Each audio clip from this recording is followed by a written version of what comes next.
Hello candidates, I am going to dictate you a passage from Progressive magazine. So please get ready for the dictation.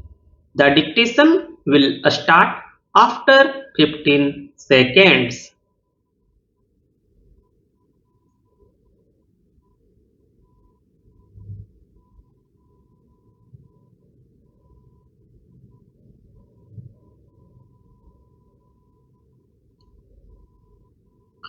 Our general view in regard to West Asia has been frequently stated.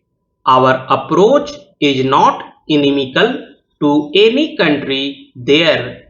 It is friendly to all countries, but inevitably our sympathies are with the Arab countries and with Arab nationalism, which represents today the urge of the people. Also, according to our general policy as well as our views on the present situation in West Asia, we do not accept that foreign troops should be used in any territory in the area in the circumstances prevailing there. We are convinced that there can be no settlement and no return to normality till foreign troops are removed from the area. Sometimes it is stated that these countries should be treated like tender infants and be under the guardianship of bigger countries, but it is quite clear that they do not like this offer of guardianship and patronage and in fact resent such suggestions. One has to take to some extent a historical view of the developments in West Asia. For hundreds of years, these countries in West Asia were under Turkish domination. They came out of it the end of the First World War.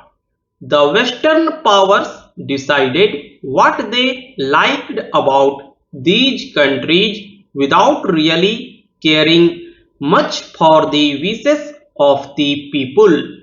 Probably there was no organized way for the people to express their view. New nations were created and the contacts of the Western powers were with the rulers of their own creation or chiefly with the landed gentry. There were few contacts with the people.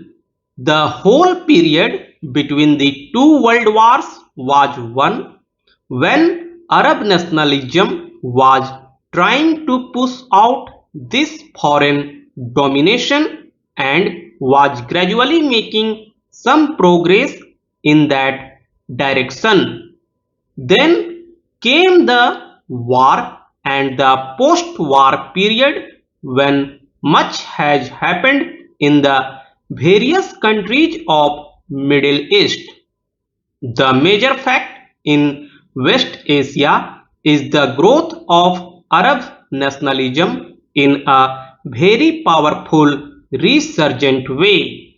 Egypt took the lead in this matter and under the wise leadership of President Nasser has played a very important part.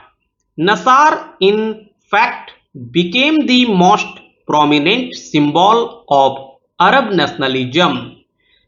This fact, which was patent, was neither liked nor appreciated by many powers, and an attempt was made to split the Arab countries, in fact, Arab nationalism.